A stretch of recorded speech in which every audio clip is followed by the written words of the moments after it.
Hello students, welcome back to this channel. हम लोगों ने फर्स्ट लेक्चर में इसको पढ़ा था, इस स्टोरी को, और रिमेनिंग पार्ट्स आज हम कवर करेंगे, जो कि आज का ये सेकंड लेक्चर है स्टोरी का। तो सेकंड लेक्चर देखने से पहले आप फर्स्ट लेक्चर देख लोगे। अगर आप फर्स्ट लेक्चर नहीं देखे हो तो पहले देख लो फर्स्ट लेक्चर, उसके बाद सेकंड लेक्चर देखेगा तो स्टोरी पूरी तरह से समझ में आएगा। Let's start our story. थोड़ा सा पहले मैं रिकैप कर लूँ इस स्टोरी का, और आज हम लोग इस स्टोरी का जो रिमेनिंग पार्ट्स है उसको आज हम कवर करेंगे। तो लेट्स स्टार्ट स्टोरी। थोड़ा सा रिकैप ले लेता हूँ, मैंने क्या बोला था पहले वो मैं समझा देता हूँ ताकि आपको कहानी समझने में थोड़ा आसानी हो। द हॉट राइस प्लेट मतलब गर्म चावल का प्लेट। तो इसमें कहानी था क्या, चंद्रगुप्त मौर्य के बारे में और चाणक्य के बारे में था। चाणक्य जो कि बहुत ही प्रसिद्ध अर्थशास्त्री थे, वो उन्हें अर्थशास्त्र का जनक भी कहा जाता है चाणक्य को। उनका नाम कौटिल्य के नाम से भी वो प्रसिद्ध हैं, और विष्णुगुप्त के नाम से वो क्या थे, प्रसिद्ध हैं।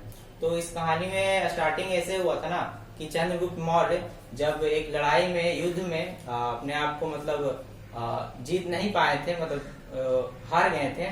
तो बहुत ही क्या हो गए थे, चंद्रगुप्त मौर्य डिप्रेस हो गए थे। तो डिप्रेशन के कारण उन्हें यह समझ में नहीं आ रहा था कि अब क्या करना चाहिए, कैसे हम लोग दुश्मनों पर विजय पाए। तो इन्होंने अपने जो पर्सनल एडवाइजर थे, कौन, चाणक्य, उन्हें बुलाया और पूछा कि चाणक्य आप तो बहुत तेज हैं, आप तो बहुत विद्वान हैं, आप मुझे कुछ बताइए तरीका, कुछ डिस्कशन करो और मुझे बताओ कि कैसे हम लोग दुश्मनों पे विजय पाए और हमें इस युद्ध में जीत मिले। तो इन्होंने अब बुलाया उन्हें। हम लोगों ने यहाँ तक देखा ही था, पेज नंबर 1 में हम लोगों ने पढ़ा था कि वो बहुत परेशान थे। तब उन्होंने क्या किया, चाणक्य को बुलाया, चंद्रगुप्त मौर्य ने। तो चाणक्य कहते हैं पहले आप कुछ खा लीजिए, और खाने के लिए उन्हें ये हॉट राइस प्लेट दिया जाता है, चंद्रगुप्त मौर्य को देते हैं चाणक्य। तो चंद्रगुप्त मौर्य क्या करते हैं ना, बीच से ही खाना, सेंटर से ही खाना स्टार्ट कर देते हैं चावल को, जो कि बहुत गर्म था। तो उनकी उंगलियां क्या हो जाती है, थोड़ा सा जल जाती है। लेकिन अगर साइड से खाना स्टार्ट करते हैं तब उन्हें ठंडा थोड़ा लगता है और वो फिनिश कर पाते हैं जल्दी से खाने को। तो a moment then suddenly said have your meal before discuss this matter. तो वो क्या कहते हैं चाणक्य कि पहले आप खाना खा लीजिए, उसके बाद हम इस विषय पर चर्चा करेंगे। आइए आज चलते हैं अब हम लोग पेज नंबर, ये आपका पेज नंबर 2 था, पेज नंबर 3 से हम लोग डिस्कशन स्टार्ट करते हैं। देखिए ये चाणक्य है और ये चंद्रगुप्त मौर्य है, खाना खाते हुए पिक्चर है। आइए नीचे चलते हैं, क्या लिखा हुआ पढ़ते हैं।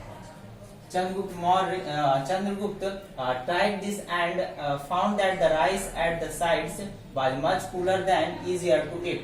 So the emperor was able to eat the rice fast. देखो क्या कहा जा रहा है, जैसे ही उन्होंने चावल के किनारे वाले भाग से, साइड से खाना स्टार्ट किया, तो सेंटर से खाने के कंपैरिजन में साइड से खाना ज्यादा आसान लगा और फिनिश कर दिए चावल को, जल्द ही फिनिश कर दिए चंद्रगुप्त। आफ्टर फिनिशिंग डिनर, खाना खाने के बाद, Chandragupta and Chanakya finally sat down for the discussion. Chandragupta said impatiently, Acharya, now tell me your plan. You have delayed it long enough. How can we defeat my enemies army of soldiers? देखो यहाँ क्या कहा जा रहा है, खाना खाने के बाद वो लोग डिस्कशन के लिए नीचे बैठते हैं और डिस्कशन स्टार्ट करते हैं और कहते हैं चाणक्य अब बताओ मुझे कि कैसे हम लोग दुश्मनों पर अपनी जीत पा सकते हैं, कैसे हम उसे हरा सकते हैं। तो Chanakya looked at him and said, तो चाणक्य चंद्रगुप्त की तरफ देखते हुए कहते हैं, I have already told you how to defeat your enemy's army your majesty. Chandragupta looked puzzled and said to Chanakya, you have told me nothing but what is the answer to my question. तो चंद्रगुप्त कहते हैं कि अभी तक तुमने इसका जवाब नहीं दिया, तुम तो कह रहे थे बहुत ही आसान है, लेकिन अभी तुम इसका जवाब नहीं दे रहे हो, तो जल्दी से बताओ इसका क्या उपाय है। तो चाणक्य स्माइल्ड, चाणक्य हंसते हुए कहें, the best way to defeat your enemy is to study them carefully, he said. तो चाणक्य कहते हैं चंद्रगुप्त से कि सबसे अच्छा तरीका है दुश्मन को हराने का कि पहले दुश्मन के बारे में आप जानिए, उसे उसके कमजोर पॉइंट को, वीक पॉइंट को आप उसे पकड़िए।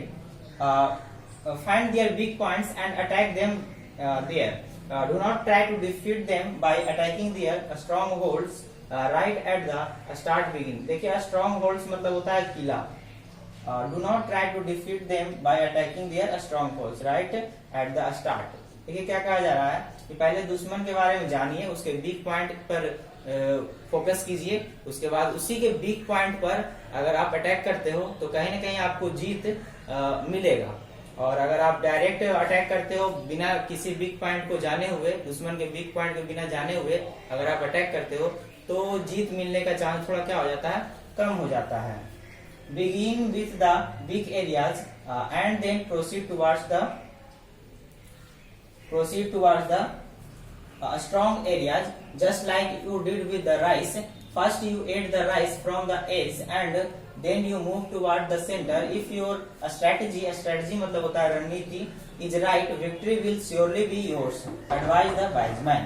देखिए क्या कहा जा रहा है, उस बुद्धिमान व्यक्ति ने, चाणक्य ने क्या कहा कि अगर आप चावल बीच से खा रहे हो, सेंटर से खाते, तो क्या आपको जल्दी आप फिनिश कर पाते चावल को? नहीं कर पाते। वही आप किनारे से खाए, साइड से खाए चावल को, तो आप चावल को जल्दी फिनिश कर पाए। वही बात दुश्मन के साथ भी है कि पहले आप वीक पॉइंट को पकड़िए, उस पर अटैक करोगे तो कहीं ना कहीं आपको जीत पहले मिलेगा।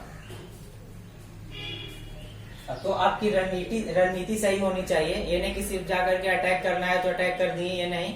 रणनीति बना करके, प्लानिंग करके अगर हम अटैक करते हैं तो हमें विक्ट्री जल्दी मिलेगा। Chandragupta understood the wisdom in Chanakya's word.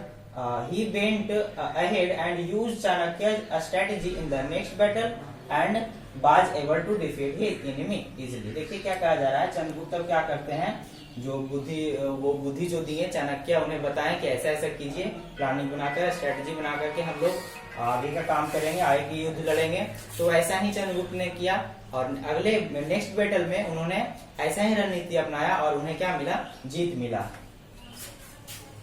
तो ये था आपका चंद्रगुप्त मौर्य और चाणक्य की स्टोरी। तो आप लोग को स्टोरी अच्छा लगा हो और इसका समरी आप लोग को मिला होगा। समरी एक बार देखिएगा और इस कहानी को एक बार नहीं, 2 बार नहीं, 3 बार देखोगे तो कहीं ना कहीं ये स्टोरी आपके दिमाग में पूरा फिट हो जाएगा और लंबे समय तक रहेगा। तो ये आपका स्टोरी अब खत्म हो गया। अब इसका जो ये क्वेश्चन आंसर है वो मैं आप लोग को एक बार ओवरव्यू दे देता हूँ, ताकि आप लोग वीडियो पॉज करके क्वेश्चंस को लिख करके नोटबुक में इसे बनाने का कोशिश करोगे, ट्राई करोगे। एक बार मैं ओवरव्यू दे देता हूँ क्वेश्चंस का। ये देखिए आपका क्वेश्चन है, जैसे क्वेश्चन में बता देता हूँ। Tick the correct answer. Chanakya was also known as, क्या ऑप्शन होगा, मेघदूत, कौटिल्य या चंद्रगुप्त? क्या मेघदूत होगा? नहीं। आप भी कह रहे हो नहीं, मैं जानता हूँ। क्या चंद्रगुप्त होगा? नहीं, ये भी नहीं होगा। तो क्या होना चाहिए, कौटिल्य होना चाहिए। तो इसी तरह से 1 2 3 इसमें क्वेश्चन है और यहाँ ये 5 तक है। नेक्स्ट पेज नंबर 5 में आते हैं हम लोग। ये इसमें भी है और आंसर दिस क्वेश्चन है। तो हुआ चाणक्य के बारे में आप लिख सकते हो। आपके फर्स्ट पेज में रीडिंग सेक्शन स्टार्टिंग में ही लिखा हुआ था। He was the first Maurya emperor, आप लिख सकते हो चाणक्य के बारे में। ये 6 क्वेश्चन इधर हैं और सी में भी है। ये आपका बुक से लाइन उठाया गया है, लिया गया है, इसी से रिलेटेड क्वेश्चन है। तो यहाँ तक आप लोग कोशिश करोगे। डिस्कशन तो हम लोग फिर करेंगे, क्लास में करेंगे या फिर वीडियो के द्वारा ही डिस्कशन करेंगे। लेकिन फिलहाल आप 2 का यहाँ तक बनाओगे, वीडियो पॉज करके लिख के क्वेश्चन को बनाने का कोशिश करोगे। तो मिलते हैं अब हम लोग नेक्स्ट लेक्चर में क्वेश्चन के साथ, इसके आंसर के साथ मिलते हैं। तब तक आप वीडियो को देखिए, क्वेश्चंस बनाने का कोशिश कीजिए और वीडियो को लाइक जरूर कर दीजिएगा, ताकि मुझे पता चले कि आपको स्टोरी समझ में आ गया। और किसी तरह का कोई दिक्कत है तो व्हाट्सएप पे तो आप लोग हो ही, तो आप कांटेक्ट कर सकते हो। मिलते हैं हम लोग अब नेक्स्ट लेक्चर में क्वेश्चन के साथ। Thank you so much. Stay safe and keep learning.